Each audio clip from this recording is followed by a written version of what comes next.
Hi, it's me, Engineer Cha. Our topic for today is subtraction of integers. Kung mapapansin niyo po sa right corner, meron ako sinulat dito na 10 minus 5 is equal to 5. Yun yung given ko sa una. Pinakita ko kung sino si minuend. Si minuend yung 10, yung first number. Si subtrahend naman yung second number.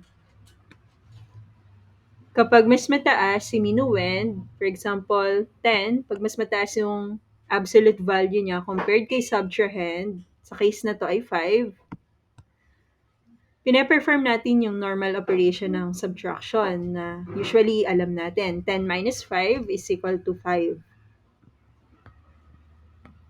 What if naman sa second number, mas mataas naman yung absolute value ng subtrahend, which is si 10, compared kay minuend, 5 minus 10.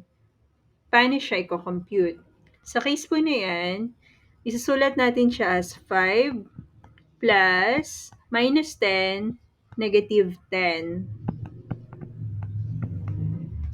is equal to, dyan natin ipe-perform yung same case ng addition ng integers. If they have different signs, we subtract them and find the difference.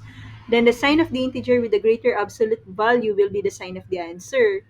Ano yung mas mataas na absolute value between 10 and 5? Ang mas mataas na absolute value ay si 10 at ano daw sign ng 10? Ang sign po ng 10 ay negative. So, ilalagay natin na magiging sign ng answer daw ay negative din. Then, we find the difference of the number. 10 minus 5 is equal to 5. Hence, 5 minus 10, isulat natin siya as 5 plus negative 10 is equal to negative 5. Negative 5 is the answer. Sa third problem naman, what if yung subtrahend negative siya? Then, mas mataas yung minuend.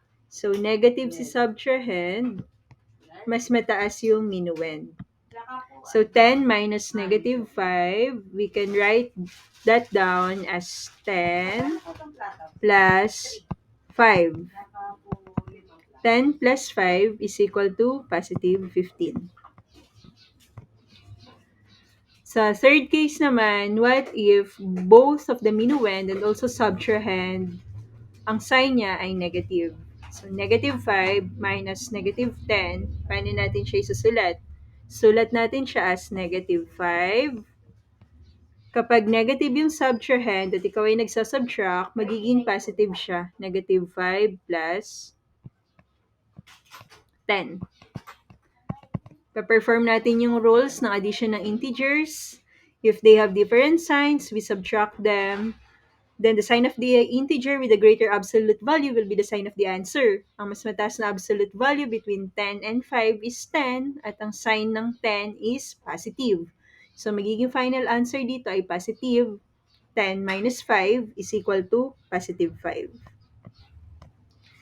Last, what if both are negative pa rin, pero this time, kanina, mas mataas yung absolute value ng subtrahend compared kay absolute value ng minuend. This time, mas mataas yung absolute value ng minuend compared sa absolute value ng subtrahend. And both of the minuend and subtrahend are negative. So we can write that down as negative 10. Kapag negative yung subtrahend, anong sinabi ko? Magiging positive siya. So, plus 5. Then, we perform the rule for addition of integers. Ano yung mas mataas na absolute value between 10 and 5? It's 10 and the sign of 10 is negative. So, the final answer is negative. 10 minus 5 is equal to 5. Hence, negative 10 minus negative 5 is equal to negative 5. That's all. If you have any ideas for a computation-related topic, feel free to comment below. Thank you.